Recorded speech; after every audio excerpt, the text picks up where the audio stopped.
In the future, technology will allow us to explore new worlds and change the way we live like never before.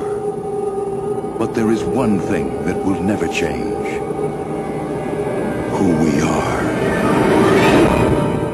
Eh bien bonjour à tous et soyez les bienvenus pour une toute nouvelle vidéo d'État Critique. Le cinéma et la science-fiction, c'est une grande et belle histoire d'amour. Ensemble, ils ont été capables de nous proposer le meilleur, Blade Runner ou l'Empire contre-attaque par exemple, mais également de nous cracher à la figure le pire, par exemple Fortress 2. Parmi tout cet éventail de films, il y en a quelques-uns qui se situent pile poil entre le bon et le mauvais.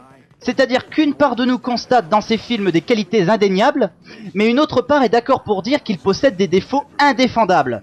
Notre film du jour se situe pile dans cette catégorie. Aujourd'hui au programme, un film gros budget passé complètement inaperçu à l'époque de sa sortie et par conséquent dont personne ne se souvient. Je veux bien évidemment parler de Soldier, à ne pas confondre avec Universal Soldier avec Jean-Claude Van Damme. Non, ici il s'agit bien de Soldier, réalisé par Paul Anderson, qui nous avait proposé il n'y a pas si longtemps l'intéressant Event Horizon et qui nous livrera quelques temps plus tard les bousasses cosmiques que sont Alien vs Predator et Resident Evil. Au casting de Soldier, une méga tête d'affiche, le charismatique Kurt Russell, qu'on ne présente plus. Bon, maintenant, si vous suivez mes vidéos, vous connaissez la danse. Avant d'analyser le film, voyons un peu de quoi il parle.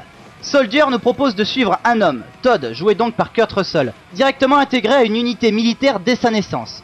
Il va suivre pendant toute sa vie un programme d'entraînement rigoureux pour faire de lui une véritable machine de guerre.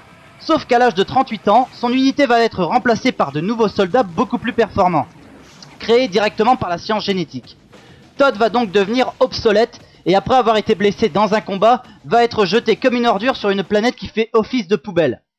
Sur place, il va être recueilli par une tribu qui prône la non-violence et va apprendre une nouvelle façon de vivre.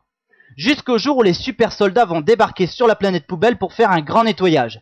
Et ça va pas plaire à Kurt Russell qui va décider de tous les bousiller. Voilà, scénario assez basique me diriez-vous? Oui, bien sûr, cependant ça ne veut pas dire que le film est à jeter direct. Là pour le coup ce n'est pas le cas.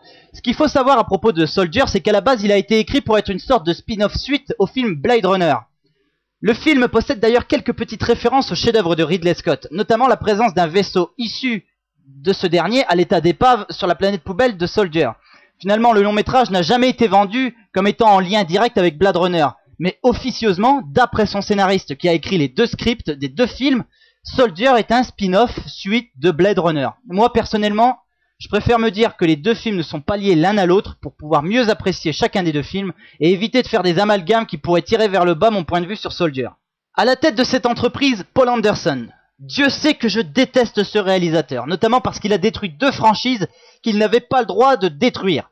Pour autant, je dois tout de même avouer que la qualité de son travail sur Soldier est très correcte et plutôt respectable, comme sur Event Horizon d'ailleurs. C'est quand même dommage que ces deux films les plus intéressants soient ces deux films les plus méconnus. Enfin bref, ici il nous propose un travail soigné sur la mise en scène, il crée un univers visuel très intense, aux décors spectaculaires et aux paysages remarquables. Chaque plan semble être travaillé, vraiment, ici on sent que Paul Anderson ne veut pas bâcler son travail, et proposer ainsi au spectateur une image vraiment belle. Côté histoire, il ne laisse aucun répit à son public. Les scènes d'action s'enchaînent de sorte que le spectateur ne puisse pas s'ennuyer une seule seconde. Le côté basique de son scénario pouvant le permettre, Anderson se lâche complètement. On sent de même qu'il aime la science-fiction. Je vous renvoie à ma critique sur Event Horizon et qu'il connaît par cœur ses références. Paul Anderson propose ainsi une réalisation décomplexée, respectueuse de ses pairs, à l'image soignée et aux scènes rapides et efficaces. Malgré tout, malgré cette volonté qu'il a de dynamiser son sujet, Paul Anderson tombe très souvent dans d'énormes pièges scénaristiques. Son œuvre est bourrée d'énormes clichés bien lourds, à l'image de cette scène finale où Kurt Russell, après avoir tout fait péter, tient un enfant dans ses bras et lui montre un système solaire au loin dans l'espace, dans lequel lui et son peuple vont pouvoir envisager un nouvel avenir. Autre point à souligner, c'est le côté donc lourdingue qui pèse sur l'œuvre en général. Paul Anderson manque de logique dans la mise en scène de ses scènes d'action. Souvent, celle-ci frôle le non-sens et le ridicule complet. Alors même si Anderson donne l'impression de s'amuser à tourner ça, eh bien au final ça ne rend pas si bien. Trop décomplexé Soldier? Possible. Par moments, il donne pas l'impression de prendre au sérieux ce qu'il filme et s'amuse à faire péter son décor à tout bout de champ sans qu'il y ait vraiment de sens à tout ça. Et ça, malheureusement, ça devient très vite saoulant. Dernier point négatif, c'est la sous-exploitation de Kurt Russell. Ici, pendant tout le film, il tient une seule expression du visage, le constipé. Et sans rire, le mec il aligne 79 mots seulement pendant les 1h30 que dure le film, dont 11 pour dire simplement monsieur.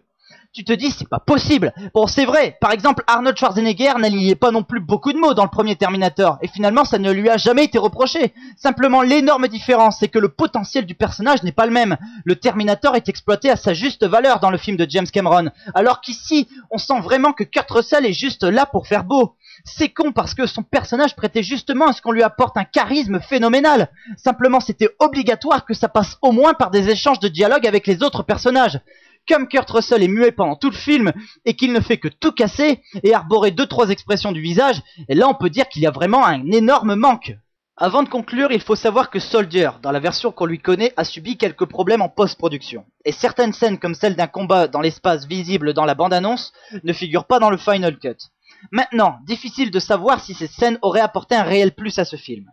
En conclusion, Soldier est un film pour lequel j'ai hésité au début à déclencher une alerte bousasse, mais qui au final, après l'avoir revu, n'est pas complètement indéfendable. Ce n'est pas un bon film, mais ce n'est pas non plus une purge. Comme je l'ai déjà dit, il se situe entre les deux. Il y a des idées, il y a du bon, il y a un travail recherché sur la mise en scène de certains plans, un excellent job sur les décors et les effets spéciaux, le concept est certes basique, mais il se regarde sans problème. Dans sa structure générale, il est correct. Maintenant, quand on commence à fouiller en détail, eh bien on se rend compte qu'il possède quand même de gros problèmes. Dans les enchaînements des scènes d'action, dans tout ce côté cliché un peu malvenu, dans la caractérisation foirée de son personnage principal. Sur la forme, c'est intéressant. Sur le fond, ça peut vite devenir saoulant. Maintenant, je vous conseille de le mater si vraiment vous n'avez rien d'autre à faire. Ce n'est pas le pire cru de son réalisateur, mais ce n'est pas non plus le meilleur. Enfin, le moins mauvais, hein, parce qu'on parle quand même de Paul Anderson là. Donc voilà. Sur ces mots, moi je vous donne rendez-vous pour une prochaine vidéo. Allez au cinéma et à la prochaine. Bye bye.